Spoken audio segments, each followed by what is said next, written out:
India में parliament members होने के साथ साथ कुछ ऐसे राइट्स हैं जिसका प्रिविलेज एक पॉलिटिशियन उठा सकता है।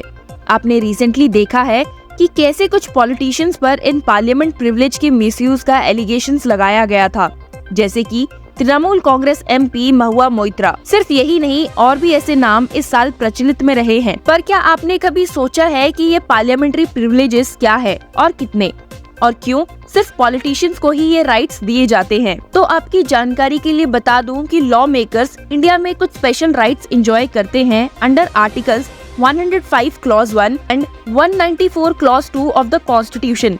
ये प्रिविलेजेस लोकसभा रूल बुक के रूल नंबर 222 और राज्यसभा रूल बुक के चैप्टर 16 के रूल 187 में गवर्न्ड है। और इससे भी बड़ी बात, पार्लियामेंट मेंबर्स के पास एब्सोल्यूट राइट्स हैं, जिसका मतलब उन्हें किसी भी कोर्ट में सू नहीं किया जा सकता फॉर डेफेमेटरी वर्ड्स और sentences spoken during legislative proceedings और debates, even if they were said मैलिशियसली।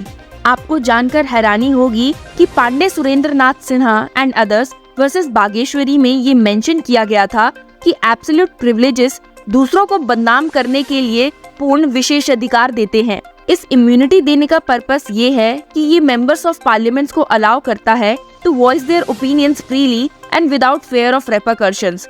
साथ ही ये प्रिविलेजेस इंश्योर करता है कि वो ओपिनियन क्लियरली एक्सप्रेस हो और इस मैनर में कि वो डेफेमेशन कॉन्स्टिट्यूट ना हो। आप ये सुनकर तो समझ ही चुके होंगे that the breath of this privilege is long and therefore individuals can use it to advance their interest, and the fact that they are immune to being sued in any court means that the judiciary cannot hold them legally accountable for defamatory statements made during parliamentary proceedings.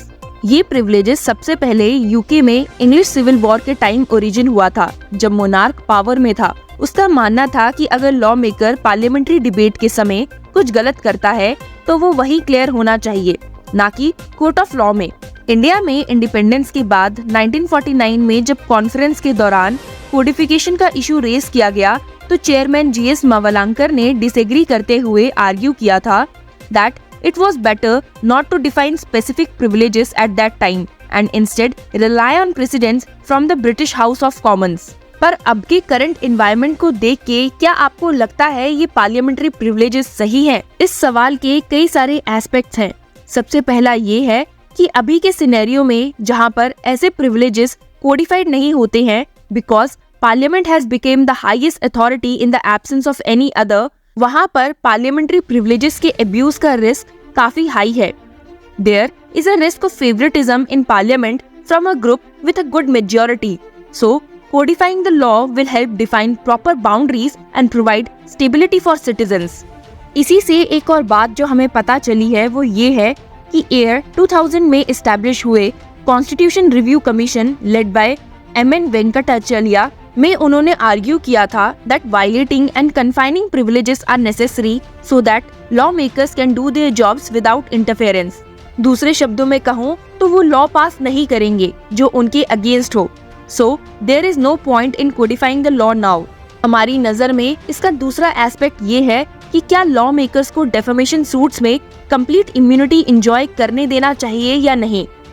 जैसे कि आप जानते हैं, if someone intentionally defames another person in the eyes of a third party, the primary purpose of defamation law is to punish the offender criminally. और वो members of parliament जो defamatory language use करके defamation की सभी requirements को meet करते हैं, like first, statement must be false, second, the statement should be communicated to a third party, third, the statement must harm the reputation. ऐसे members को कुछ प्रिविलेजेस दिए गए हैं जहां पर वो एग्जेम्प्टेड है from making defamatory statements and excusing them from punishment.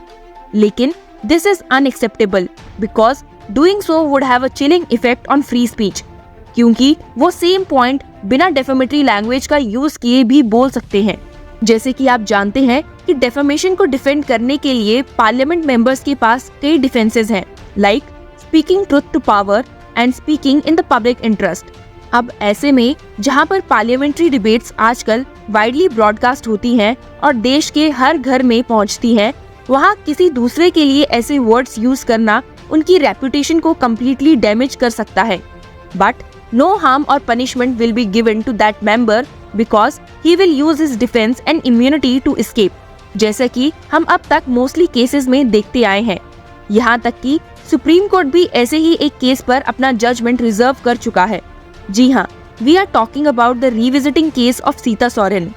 पर क्या आपने कभी सोचा कि इंडिया ऐसे पार्लियामेंट्री प्रिविलेजेस के अब्यूज को कैसे रोक सकता है, या फिर गवर्नमेंट ने अब तक इस करंट मैकेनिज्म पर क्या स्टेप्स लिए हैं? नहीं सोचा तो आइए इस प्रॉब्लम से कैसे डील किया जाए, इसके बारे में भी हम अपनी इस वीडियो में बात करते हैं। शायद आप नहीं जानते, पर इंडिया के पास अनपार्लियामेंट्री वर्ड्स की एक लिस्ट है जिसे हम पार्लियामेंट्री प्रोसीडिंग्स के दौरान यूज नहीं कर सकते। ये लिस्ट सिचुएशन के अकॉर्डिंग अपडेट होती रहती है। सबसे रीसेंट अपडेट 14 जुलाई 2022 में किया गया था।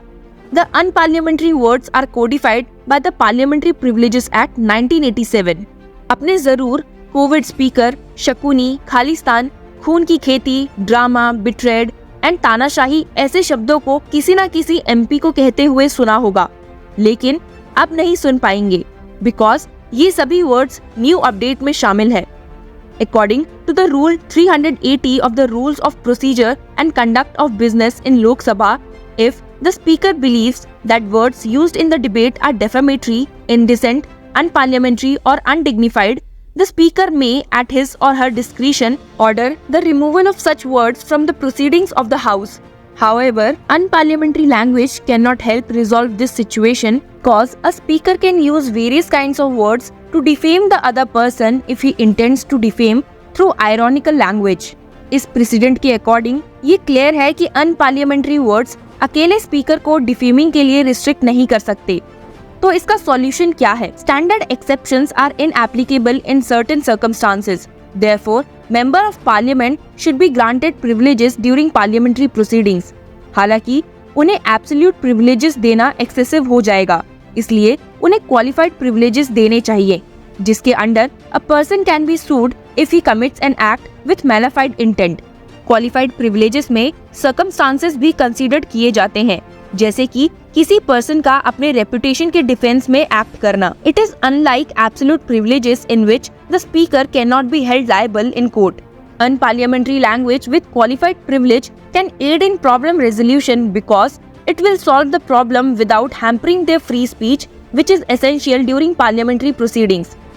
हम जानते हैं कि आप सोच रहे होंगे कि पार्लियामेंट्री प्रिविलेजेस एसेंशियल क्यों है, क्यों हम इन पार्लियामेंट्री प्रिविलेजेस को डिस्कार्ड नहीं कर सकते।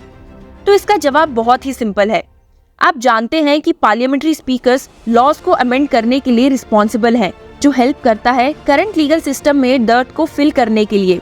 एक पॉइंट पर डिबेट करते हुए ऐसे इंस्टांसेस हो सकते हैं जहां पर उनकी वर्ड्स डेफेमेटरी हो जाए, पर वो बोले बोनाफाइड इंटेंशन से जाते हैं to protect people from the wrong use of the word in law और for any other reason. In the case of state of Karnataka versus union of India, privileges are the powers deemed necessary to enable the smooth conduct of both houses business.